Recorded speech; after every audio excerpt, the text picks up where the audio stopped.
নমস্কার, আরও একটা নতুন ভিডিওতে আপনাদের স্বাগত। তো আজকে আরও একটা মেডিকেল রিলেটেড ভিডিও নিয়ে হাজির হয়েছি। তো আজকে ভিডিও কি করে লো ব্যাক পেন, অল্প বয়সে যে লো ব্যাক পেন এখন হয় সেটাকে কি করে অ্যাভয়েড করবেন, তো সেটা নিয়ে আজকে ভিডিও। তো চলুন আজকে ভিডিওটা আমি এখান থেকে শুরু করছি। তো বর্তমান সময়ে হাঁটুর ব্যথার পরে সবথেকে বেশি হয় লো ব্যাক পেন বা কোমরে ব্যথা, যেটি এখন খুবই অ্যাভেলেবেল।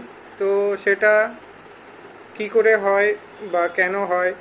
অনেক সময় লো ব্যাক পেন প্রচুর কারণে হতে পারে। লো ব্যাক পেন অনেক সময় পায়ের দিকে ব্যথা না ব্যথা সেগুলি আলাদা কারণ, কিন্তু বর্তমান সময়ে দেখা যাচ্ছে যে অল্প বয়সী মানুষজনের ক্ষেত্রে, ছেলে মেয়েদের ক্ষেত্রে কোমরের ব্যথা চলে আসছে। অ্যাকচুয়ালি এগুলি হলো ওয়ার্কিং পশ্চারের জন্যে হয়, বা কাজের জায়গায় বসার ক্ষেত্রে বা দাঁড়ানোর ক্ষেত্রে এগুলি হচ্ছে অ্যাকচুয়ালি।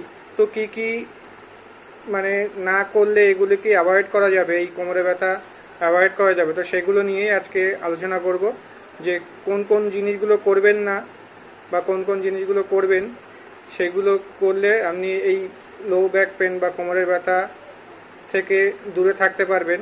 তো সেগুলো নিয়ে আজকে কথা বলবো। তো চলুন সেগুলো বলা যায়। বসে যদি কাজ করেন কম্পিউটারের সামনে, তবে কি কি সাবধানতা অবলম্বন করবেন। এক হচ্ছে, বসে কাজ করলে সামনে ঝুঁকে কাজ করবেন না। দেখবেন যে কোমরটা যেন সোজা থাকে বা স্পাইনটা যেন সোজা থাকে, সেই প্রথমত এটা লক্ষ্য করবেন। দ্বিতীয়ত, যদি বসে কাজ করেন অনেকক্ষণ, তবে একবার পজিশন চেঞ্জ করুন, বা 1 ঘন্টা বা আধা ঘন্টা অন্তর আপনি হেঁটে আসুন বা একটু উঠে দাঁড়ান, কোমরটাকে রেস্ট দেওয়ার চেষ্টা করুন।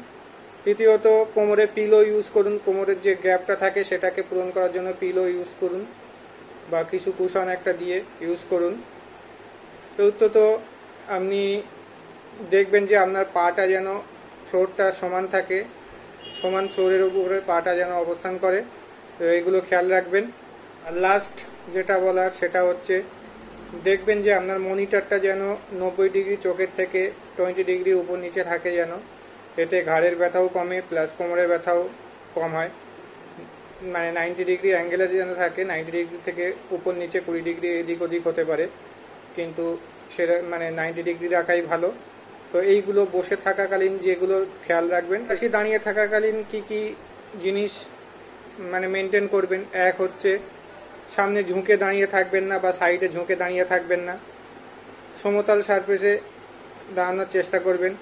এবং যদি অনেকক্ষণ দাঁড়িয়ে থাকেন, তাহলে কোমরটাকে রিল্যাক্স করার জন্য একটু হেঁটে আসবেন, কিংবা একটা বক্সের উপরে পা তুলে একটা সাইড রেস্ট দেবেন, কিংবা আবার খানিকক্ষণ বাদে আর একটা সাইড রিল্যাক্স করবেন। আর একটা জিনিস খেয়াল রাখবেন, যেন আপনার শোল্ডার বা হাতটা রিল্যাক্স পজিশনে থাকে এবং চেস্টটা বা বুকটা সামনের দিকে একটু থাকে।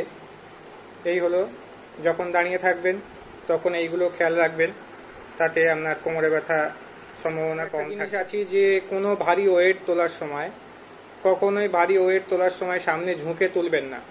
হাঁটু ভাঁজ করে তারপরে ওয়েটটা তুলুন। হাঁটু ভাঁজ করে বসে তারপরে ওয়েটটা তুলুন। সামনে ঝুঁকে বেন্ড হয়ে কখনো ওয়েট তুলবেন না। দ্বিতীয়ত, টুইস্ট বা ঘুরে গিয়ে কোনো জিনিস তুলবেন না, ঘুরে জিনিস তুলবেন না, বা আপনার আয়ত্তের অনেকটা দূরে সেরকম জিনিস তোলাই ভালো। কাছে গিয়ে তারপর জিনিসটাকে তুলুন। তো এই হলো কোনো জিনিস ভারী ওয়েট তোলার জন্যে যেটা বারণ করা আর কি। এবার তাছাড়া আরেকটা জিনিস, শুয়ে ওঠার সময়, যখন শুয়ে থাকবেন তখন ওঠার সময় সামনাসামনি ঝুঁকে বা সামনাসামনি একেবারে উঠবেন না, সবসময় পাশ ফিরে শুয়ে যাবেন এবং তারপরে উঠবেন হাতের উপর ভর দিয়ে। খেয়াল রাখবেন যে ওয়েট যাতে না বেড়ে যায়, কারণ ওয়েট বেড়ে গেলে ওবেসিটি হলে কোমরের উপরে প্রেশার বেশি আসে বা স্ট্রেন বেশি আসে। তো সেটা খেয়াল রাখবেন যাতে ওয়েট না বেড়ে যায়। ওয়েট বেড়ে গেলেও কিন্তু কোমরে ব্যথা আর্লি চলে আসতে পারে, সেটাও খেয়াল। প্রতিদিন যেটা বলার, যে প্রতিদিন যদি ঠিকঠাক এক্সারসাইজ করেন, কোনো প্রফেশনালের পরামর্শ নিয়ে কোর মাসেল স্ট্রেন্থেনিং বা যেমন হ্যামস্ট্রিং বা অন্যান্য মাসেলগুলোর স্ট্রেচিং, কাপ মাসেল স্ট্রেচিং, তো এগুলো যদি করেন এবং প্রফেশনালের পরামর্শ অনুযায়ী, তাহলে দেখবেন যে আপনার এই কোমরে ব্যথা অনেকটাই কম থাকবে তো এই ছিল আজকে ভিডিও, আশা করি ভালো লেগেছে। ভালো লাগলে অবশ্যই লাইক কমেন্ট শেয়ার করবেন, আর অবশ্যই সাবস্ক্রাইব করে আমার পাশে থাকবেন। তো ধন্যবাদ।